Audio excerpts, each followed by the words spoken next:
Kia ora, and once again, welcome to the Aotearoa Rugby Pod in a week where the All Blacks have secured the Bledisloe Cup, the Rugby Championship again. Was it a great performance against the Wallabies, who obviously aren't that good right now? Well, we'll dissect that and see where they went right and wrong. Of course, Ian Foster now has more trophies in the cabinet. We'll talk about whether he deserves a little bit more credit for the success that he's had in recent times. Taniela Tupou, of course, got that injury and looks like he's out of Bledisloe too. He didn't go off. What's the etiquette around players getting injured, knowing that they probably shouldn't go on, and whether they should go off, especially in World Cup year? The Springboks hold off Argentina, and well, plenty to look forward to for the World Cup, with the All Blacks team being named on Monday next week. So, joining me in a slightly different show this week, it's just me and Brenna. Brenna, no jipper this week, me and you, but huge analysis to come, mate. Couldn't think of anything better, mate, just getting the duo together, just getting really tight. So, and the fact that we had a win as well, so yeah, look forward to jumping into that for sure. Yeah, totally. Well, let's start there. The All Blacks. Yeah. You know, a big scoreboard win, 38-7. What did you make of their performance? Because there were long periods of time where they didn't look that crash up.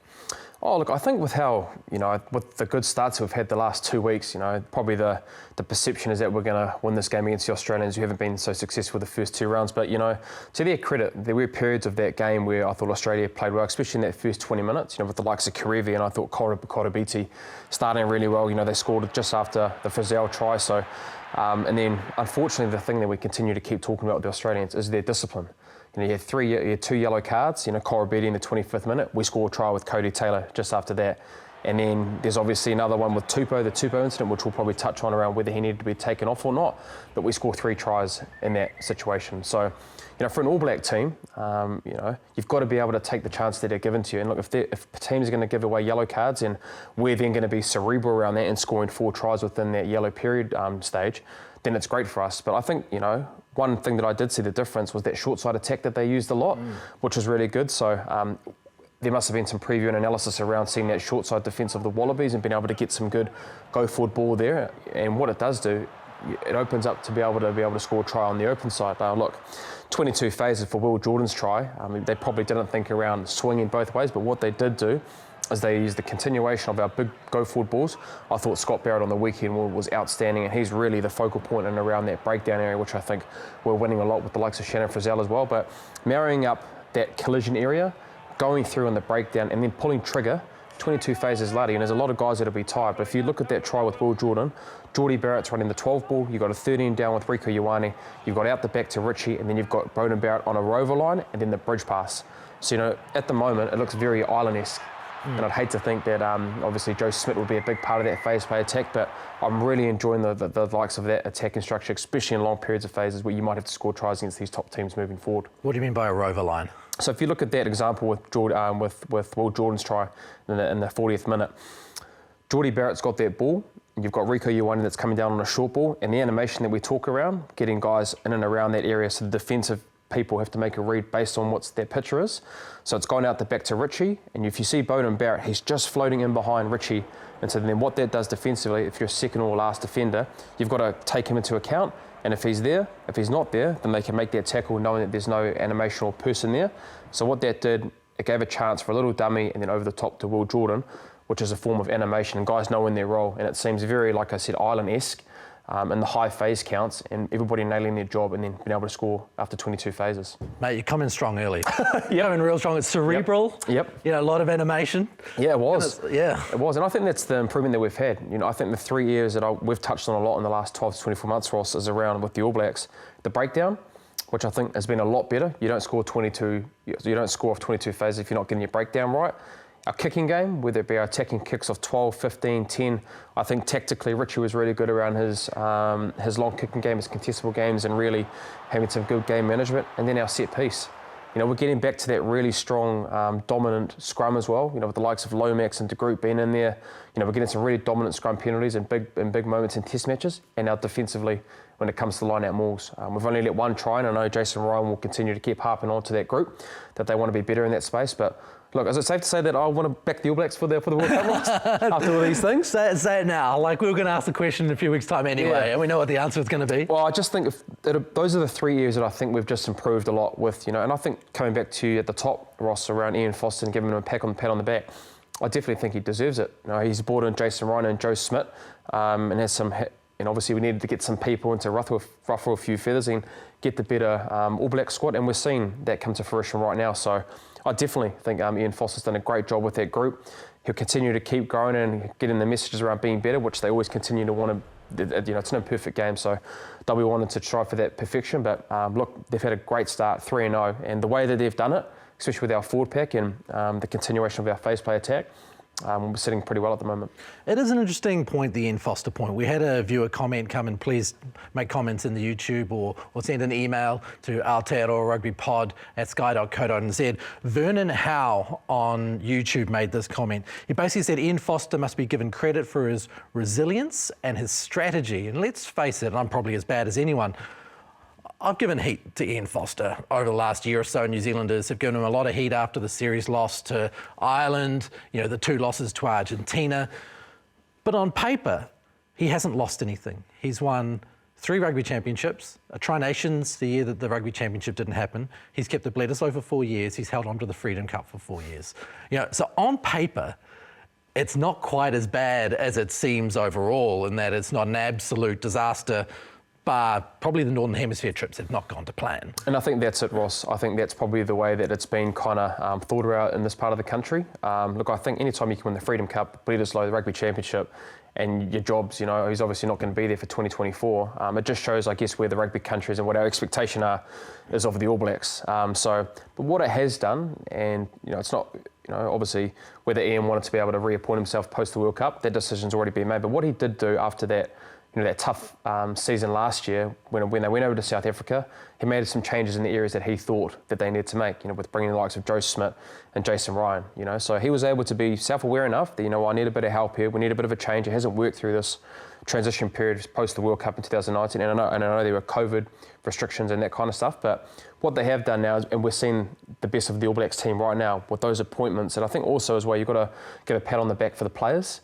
The players have gone in there and they believe and trust in Fozzie, because you've seen that out on the field, right, with how they're playing. So it's tough. It just comes back, Ross. I think New Zealand public has such a high expectation for the All Blacks and especially the All Black coaches. But what I'm happy to see is that in this campaign, the first 3 test matches, the areas that I've touched on were areas I think for the past 2 years previously we weren't getting right, and we've seen some great improvements in that. So you've got to put your hand up for Fozzie and the coaching group and the players to be able to get a response that they have in this part of the championship.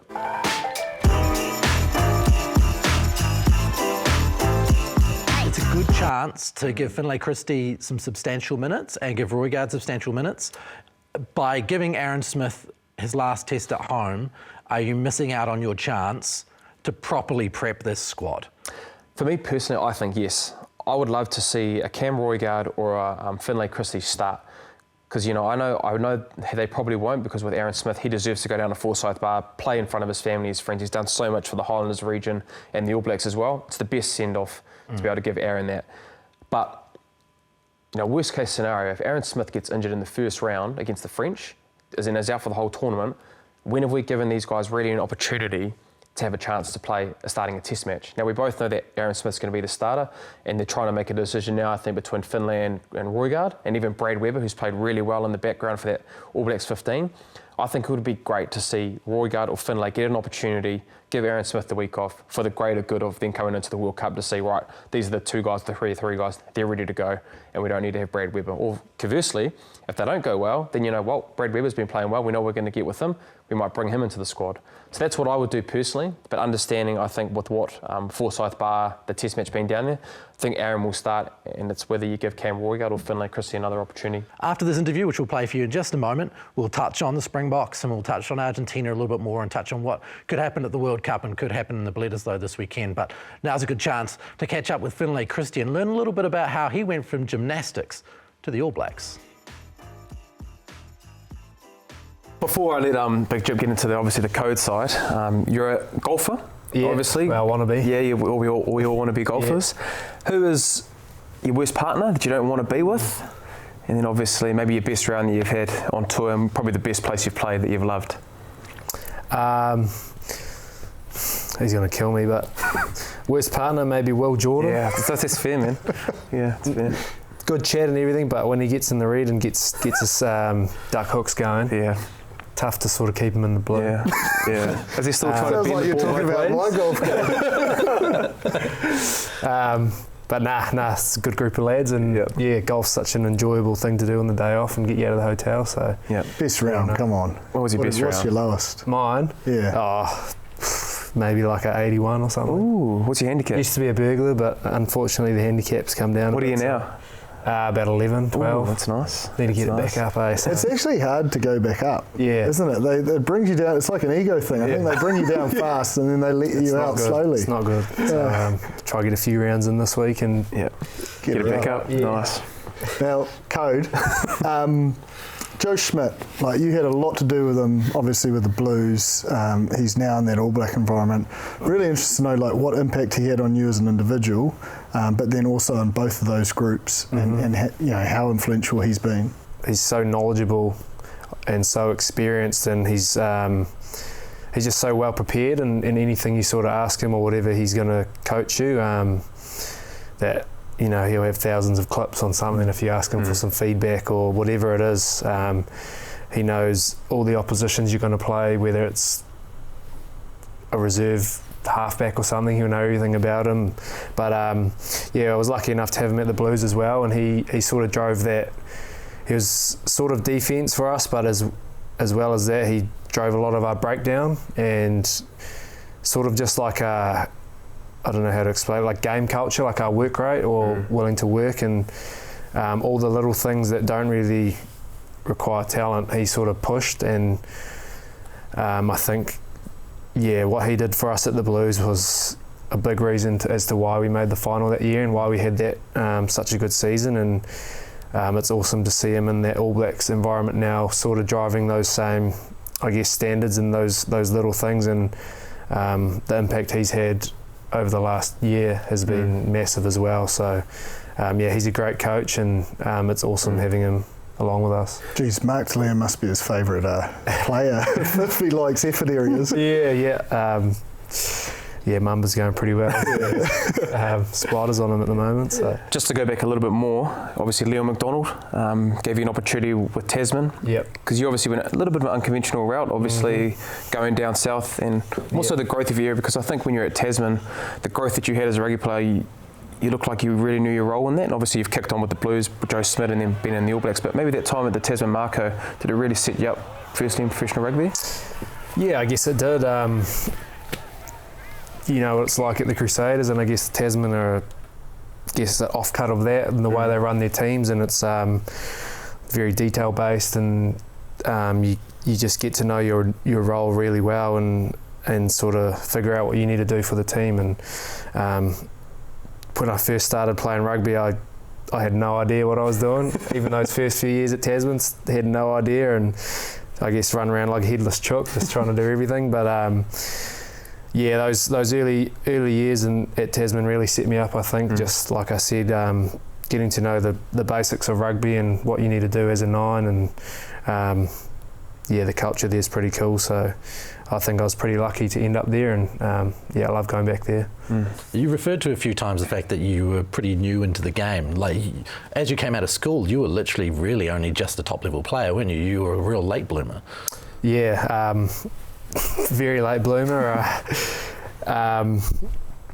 Guess I played 1 year of first 15 at St Kitts, and even then I sort of wasn't really a footy player. I did gymnastics most of my younger years, so didn't have time to play rugby. So only really started the back end of school, like the senior years. So even finishing school, I wasn't one of those superstars coming out of the big schools. I like I said, battled my way around a bit.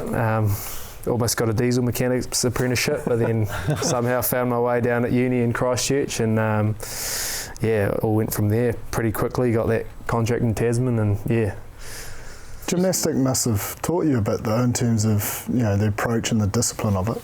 Coming out into the rugby environment, like core strength, flexibility, all those things help you, So I think, I don't know, there might be a little secret there. Get into gym. We're talking 5 a.m. starts, doing ridiculous amounts of training in the gym, flips and bars and all that kind of stuff. I think at my sort of peak of it, just before I finished, it was probably 21 hours a week of training while going to school, and I was busing an hour up to school from Pukekohe as well, each way. So it would be 6 a.m. training in the morning, then on the bus at 7:30. Get off the bus at about 4:30, and Mum would wait in the car with a toasted sandwich and take me straight to gym, and I'd be there from about 4:35 till sort of 8:30 most nights, and then we would have a big 4 or 5 hour training on a Saturday. So holy dolly. It's pretty full on, and that's why I sort of couldn't really play rugby, and I think that's probably one of the reasons I quit in the end. Was all my mates were playing footy and up at school, and I just wanted a bit of free time. How did you get first involved in gymnastics? Probably a mad little ginger with too much energy, and Mum was like, "Bugger this, try to get rid of him for as long as I can." So I'm not too sure. I think I did it once or twice when I was in Scotland. I lived there till I was 7, and then came over here, and I don't remember why, but I just remember going there when I was really young, and I must have loved it, and stuck around and ended up doing it for about 9 or 10 years. I get laughed at on here regularly for when anything goes well in the back line, I credit the forwards. But as a halfback, I'm hoping you can help me out here. Like, we constantly talk about winning collisions and stuff, but when the boys up front do the business, it just must make your life a lot more enjoyable. Oh, 100%. As you'd know, Brent. Yep. He doesn't agree with me often, though. Oh, that's what we do agree on. He was behind the Crusaders most of his career. 100%. It's one up front, and as a 9, there's nothing better than having clean ball and go forward ball. I think there's one thing that people may be interested in is the relationship with a 9 and a hooker and a put into a scrum. Like the amount of time and effort that goes into that. Well, funny story. When I first started at Tasman, like I said, had no idea. I knew you guys were called hookers, but I didn't really know that you sort of hook the ball. So I remember I used to crouch, pause, engage or whatever, and I'd just throw it in. And it wasn't until about halfway through the season at Tasman that I remember feeding a scrum at training, and Tim Perry stood up and he goes, "What are you doing? You're just chucking it in like straight away, like wait for the hooker." And I was like, "Oh, what do you mean?" And then started going through hooks and things, and I had no idea. So I used to just chuck it in. It's probably bouncing around. But there's a lot of I guess subtleties to it that people will not see and won't know, and every hook is different. So obviously coming in now, you've played a few test matches now, and I guess you played well at Mitre 10 Cup level, Bunnings NPC, going into Super. What have you found at the international level as a 9? Is there anything different at Super Rugby level that you're trying to do at international level, or is it just a little bit faster and the decision making is probably a little bit quicker? Yeah, I think you're spot on. The biggest thing coming into the All Blacks is just how you have to nail your role, and I guess that's the good thing about it. Everyone's at such a level where they're going to nail their role, so you just have to nail yours, and I guess that can give you a bit of confidence in the way you go into things. You just need to focus on yourself, whereas Super Rugby or NPC teams, you could have a lot of other things to think about in games, so I guess it just makes it simple and sort of easy for you to go into and just focus on yourself and what you need to do, especially when you're inexperienced like me and still pretty nervous and new to the arena. So it's been pretty cool. You've had some pretty good guys in with you along the way, though. I mean, when you're at the Canes, you had TJ Pettinato in there. Now you've got Aaron Smith where you are now. Like, what kind of lessons have you picked up of those guys? Has there been any nuggets that have stuck with, excuse the pun, that have stuck with you along the way? Nuggets. I guess it's just a lot of little technical and tactical things as a 9, that, like you said, those two guys are incredibly experienced. I was lucky enough to have TKB at the Chiefs as well my first year. Nice. So coming in as like a fresh, whatever I was, 20-year-old, not knowing sort of anything about it, I was really lucky to have 2 All Blacks teaching me early on. So I learned a lot off them. Yeah, just everything about a 9's game, passing wise, technique on things, and a lot of tactics as well. So, I think I was pretty lucky in the way I came into the environment. Well, thank you very much for joining us, Finlay. Cheers. Thanks for having me on. Good to see you. All the best for the weeks coming up. Thank you. Cheers. So it'll be interesting to see whether Finlay Christie is in that squad on Monday next week when they name the All Blacks World Cup squad. You know, who's going to drop out of that 36 from the outside backs?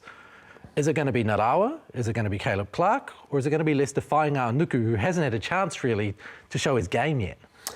Yeah, it's probably the worst time to get injured, isn't it? Yeah. I think with his form, Leicester in particular, his form in Super Rugby was probably warranted thinking that he might be the incumbent coming into the start of this Rugby Championship. But with how well Mark Tillier's gone and Will Jordan's on the right-hand side, whether their mix-up, you know, do they drop a midfielder, having just 4 midfielders, then having 5 outside backs, but knowing that Damien can cover that 15 with Barrett covering 10 as well. So, yeah, I think it's probably going to come down to flexibility around being able to play multiple positions, and I think maybe that's where Leicester might get the nod.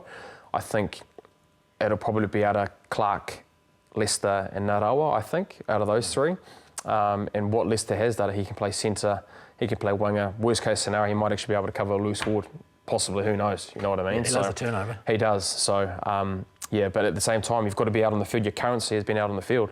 And, you know, Narawa's played, Clark's played well, he started and he's come off the bench as well. So they've got a bit of currency with being able to play. So you'd have to think if Leicester's fit, you'd have to get him out there this week, and it's more so a trial for him to be able to see if he can get on that ticket to France in the World Cup. So where are the other 2 blokes that drop out from this 36 squad down to 33?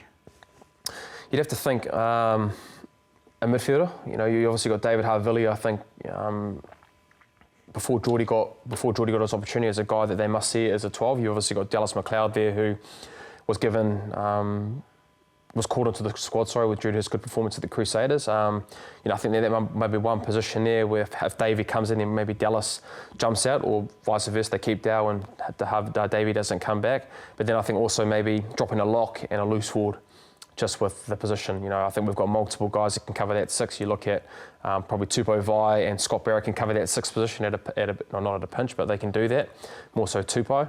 And so, yeah, I think they'll rather drop a midfielder. So these are the positions that I think they could drop a loose forward, a midfielder and an outside back.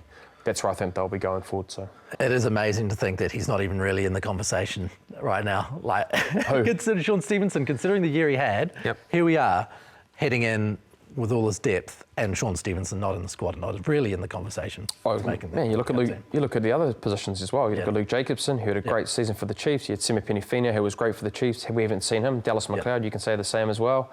And it just comes back to the depth that we have in the All Blacks. It's hard to get in that team, you know. So when you're in there, it's been able to take every opportunity that you have, whether it be 20 minutes off the bench, starting, or whatever it may be.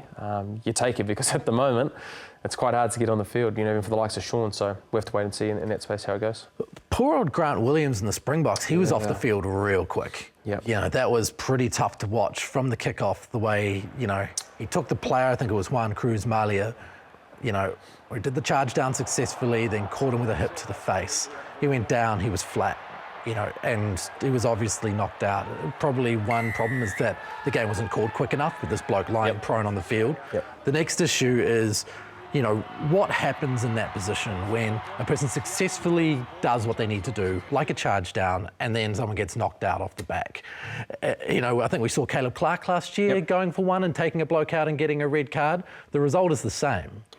But what happened in your ability to get that initial skill done seems to be what the difference is, because it's a rugby injury, you know. I find it hard to get my head around what's right or wrong here.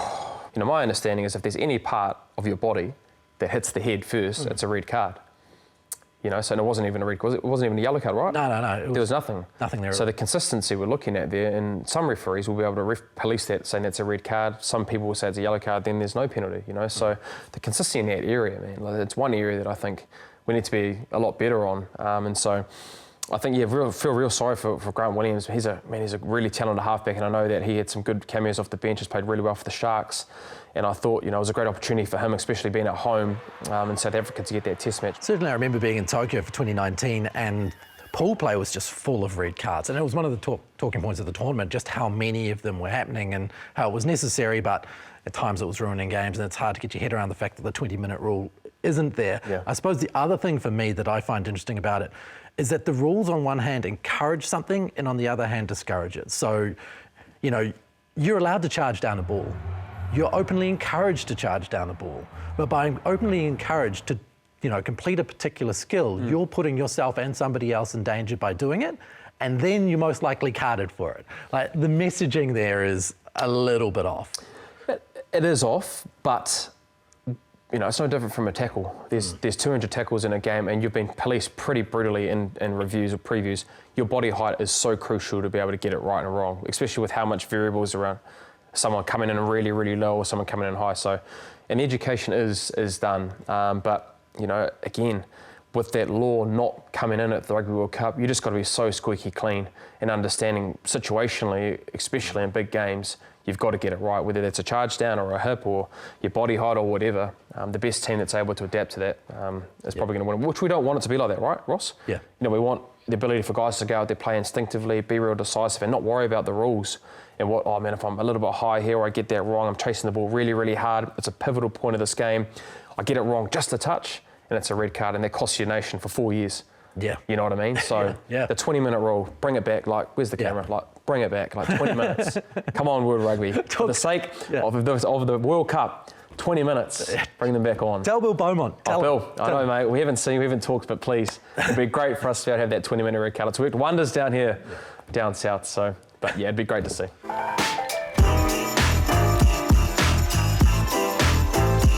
A lot of games this weekend, obviously the Bledisloe return game in Dunedin, Scotland versus France, Wales versus England, to a lesser extent Romania versus USA, Ireland, Italy is the other one. So there's a fair few games we're going to start getting a little bit of a feeling for this, and the European teams can now start to get their thing together as well. Really have to think that the Southern Hemisphere team's preparation is probably a little bit better right now. Yeah, I think it is. We are very lucky in this part of the world that we go pretty much peaking into our Rugby World Cup with a lot of test matches under our belt. So it's great now that the Northern Hemisphere teams, they've had their long camps. I think when I was in with the World 15, they were getting ready for training, and that was almost, 5-6 weeks ago. So there's only so much training you can do with high altitude. It's getting on the field and being able to get those players in place when you're being able to play rugby. So it'd be good to be able to see where they're at, and it's obviously live on TV. So Jipper and I and yourself, mate, will be my sky and a lot of them and seeing how they are tracking. But I'm very interested to see how France are going to be looking. I think, again, being a Rugby World Cup and seeing how their progression is, if they can continue to keep being hot